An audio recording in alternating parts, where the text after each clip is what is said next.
और 31 without loss है Pakistan, in fact Bangladesh का स्कोर। यहाँ से तो पाकिस्तान की हार पक्की।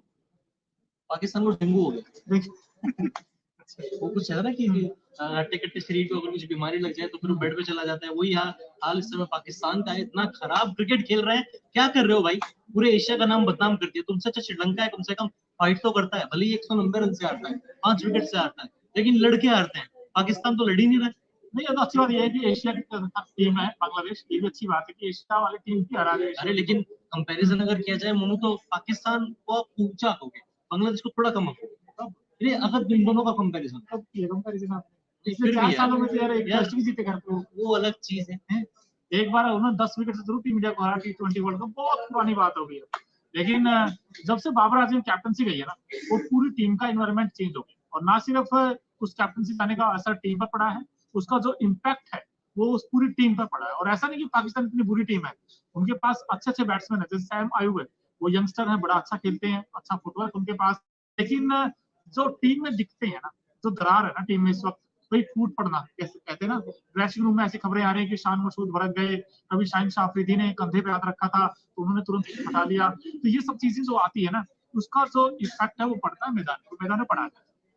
बिल्कुल पड़ता है भाई। टीम में फोटो तब से थी जब से बाबर आजम ने कप्तानी छोड़ी, शान मसूद को कप्तान बनाया, और तभी से कई दिग्गजों ने, मैं लाइव में नाम किसी का नहीं लूंगा, लेकिन कई दिग्गजों ने कहा था कि शान मसूद तो पहले ही बाबर आजम को पसंद नहीं करते, क्योंकि शान मसूद का कहना था कि एज ए सीनियर प्लेयर कहीं ना कहीं उनको पहले कंसीडर करना चाहिए था कैप्टनसी के लिए। लेकिन बाबर आजम तब कप्तान बने, क्योंकि उनका डेब्यू भी बाबर आजम से बहुत पहले हो चुका था। और आपकी स्क्रीन पर किंग, नकली किंग पाकिस्तान के बाबर आजम, बांग्लादेश के खिलाफ दूसरी पारी, दूसरा टेस्ट मैच, 18 बोले 11 रन, स्ट्राइक रेट तो खैर छोड़ ही दो, चौका से निकला केवल एक। और हसन अली कहते हैं कौन करेगा किंग कर लेगा।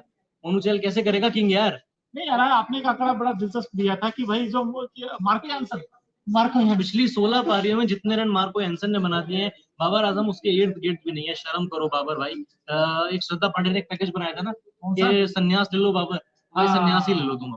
देखिए ये वाकई में, या फिर अभी शायद में कुछ जिक्र भी कर रहे थे कि शायद अगर जिम्बाब्वे से खेले तो शायद बाबर आजम के आंकड़े दुरुस्त हो सकते हैं, शायद एक दोहरा शतक भी मार दे, और पाकिस्तान को जिम्बाब्वे से ही खेलना पड़ेगा, तभी इनका कुछ भला हो सकता है।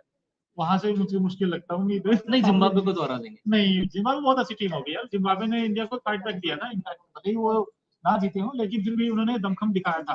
लेकिन यहाँ तो इनफैक्ट बहुत ही हाल बेहाल है पाकिस्तान की टीम का। भाई क्या होगा यहाँ से, क्योंकि अब्दुल्ला शफीक की बात करें तो ये भी इनके बल्ले को जंग लगा हुआ है। मतलब फर्स्ट इनिंग में देखें तो डक पर आउट हो गए, सेकंड इनिंग में 3 पर आउट हो गए। आई डोंट नो यार, पाकिस्तान क्या चाहता है और क्या करना चाहता है, ये किसी को समझ नहीं आया। लेकिन इस मैच में जो सबसे बड़ा रोड़ा है वो है मेहदी हसन निराज। अभी इनसे कैसे निपटेगा पाकिस्तान, क्योंकि 78 रन बना दी बैटिंग में, और गेंदबाजी का मौका है तो वहां 5 विकेट झटके हैं। अब दिलचस्प होगा ये देखना कि कैसे पाकिस्तान इस टेस्ट सीरीज को बचाएगा। और ना सिर्फ ये दूसरा टेस्ट, बल्कि जो टेस्ट सीरीज अगर हार गया तो फिर पाकिस्तान बहुत नीचे चला जाएगा। नहीं, पाकिस्तान वाकई में नीचे चला जाएगा। पाकिस्तान के लिए ये मौका भी होने वाला है, क्योंकि 125 रन डिफेंड करने हैं, डिफेंड पाकिस्तान से बिल्कुल नहीं हो पाएंगे। बांग्लादेश कल ये मैच जीत जाएगा, पहले सेशन या दूसरे सेशन तक आप देखेंगे बांग्लादेश इतिहास रच चुका होगा, 2-0 से सीरीज अपने नाम कर लेगा। और अगर पाकिस्तान ये मैच हार गया तो WTC के फाइनल से भी बाहर हो जाएगा। उनके जो क्वालिफिकेशन गिनती के जो 1-2% चांस है ना, वो भी शून्य हो जाएंगे। बिल्कुल पाकिस्तान बाहर हो जाएगा WTC फाइनल से। बहुत ही ऐसा ना होगा कि आज ही खत्म हो जाए मैच, क्योंकि तो टी ब्रेक है। अगर टी ब्रेक तक 30 रन बनाए हैं, 148 चाहिए, तो लास्ट सेशन में अगर बांग्लादेश को गलती नहीं करना चाहेगा। बांग्लादेश को पता है कि ये मुकाबला जीतने के लिए उनके पास पूरे 4 सेशन है, और उनका जो बैटिंग ऑर्डर है 26 पे 6 होंगे। 26 पे 6 होने के बाद हर पारी में आपको लिटन दास और मेहदी हसन जैसी मिराज जैसी वो मैजिकल पार्टनरशिप देखने को नहीं मिल सकती है।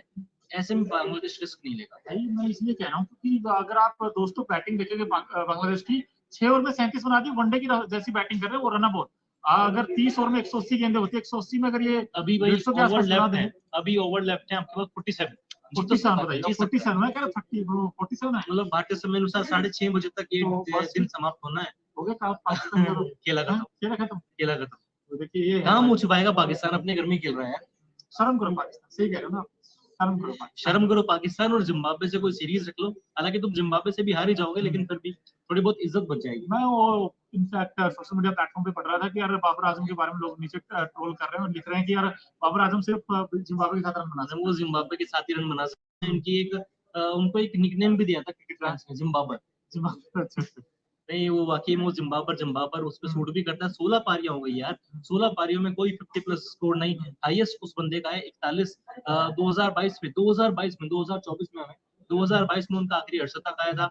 कप्तानी छूटने के बाद परफॉर्मेंस उनकी और खराब रही। हालांकि मैं मानता हूँ कि इस टीम में और भी कई प्लेयर्स हैं, सीनियर प्लेयर्स हैं जो कि परफॉर्म नहीं कर रहे हैं, लेकिन बाबर आजम की जो इमेज बन चुकी है ना वो किंग वाली, उसको देखते हुए उनकी जो कंपैरिजन किया जाता है विराट कोहली से, वो भी कहीं ना कहीं उसको उसके माइंडसेट के हिसाब से बाबर को कुछ तो परफॉर्म करना चाहिए था यार। 4 पारियां 16 एवरेज, बहुत ही शर्मनाक। बिल्कुल बहुत शर्मनाक। लेकिन मैं दो चीजें पूछना चाहता हूँ दोस्तों आपसे भी, रफी भाई से भी पूछना चाहता हूँ। नंबर वन चीज तो ये है कि भाई पाकिस्तान से ये उम्मीद किसी को नहीं थी कि ऐसा करेंगे।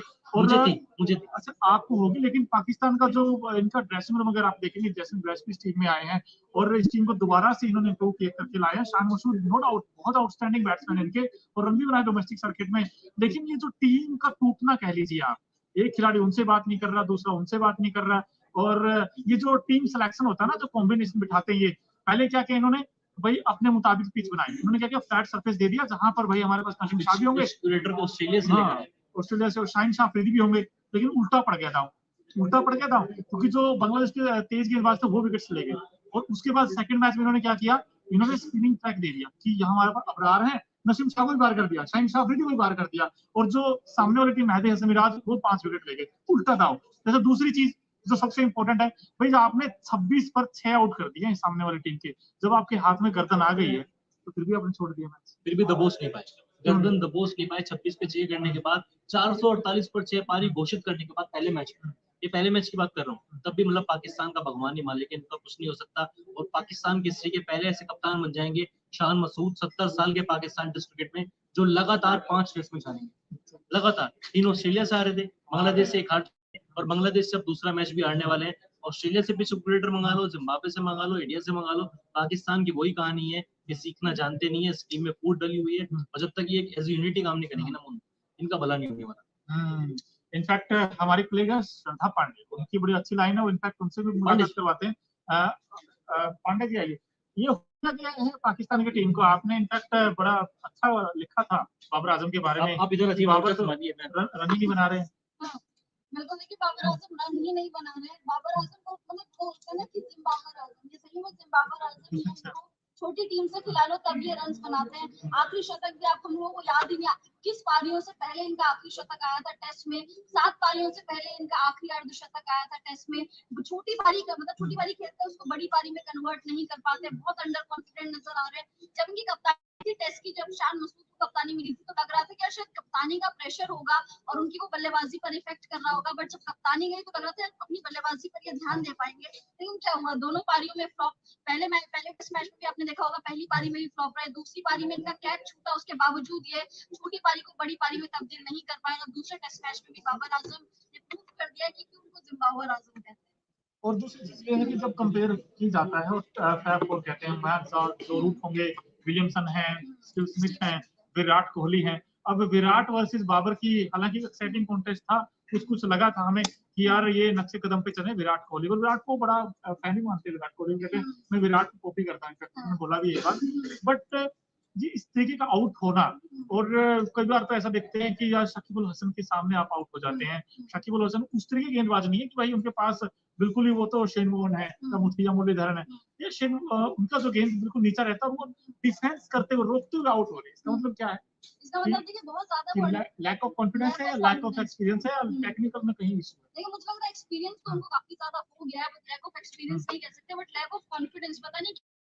ये भी हो सकता है कि शायद जो पाकिस्तान की टीम है वहाँ पे पॉलिटिकल इन्फ्लुएंस इतना ज्यादा है कि खिलाड़ियों के वो प्रदर्शन पे भी कहीं ना कहीं इफेक्ट करता है, चाहे वो ड्रेसिंग रूम की बात हो। अगर आपके ड्रेसिंग रूम का माहौल अच्छा है तो कहीं ना कहीं आपको वो मैदान में देखने को मिलता है। लैक ऑफ कॉन्फिडेंस बहुत ज्यादा नजर आ रहा है बाबर आजम पे। अब सब लोग बाबर आजम के पीछे पड़ गए जब से इन 2 टेस्ट मैच, अगर ये टेस्ट मैच हार भी गए उसके बावजूद भी बाबर आजम इनके पीछे लोग पड़ जाएंगे, क्योंकि बल्लेबाजी नहीं हो रही।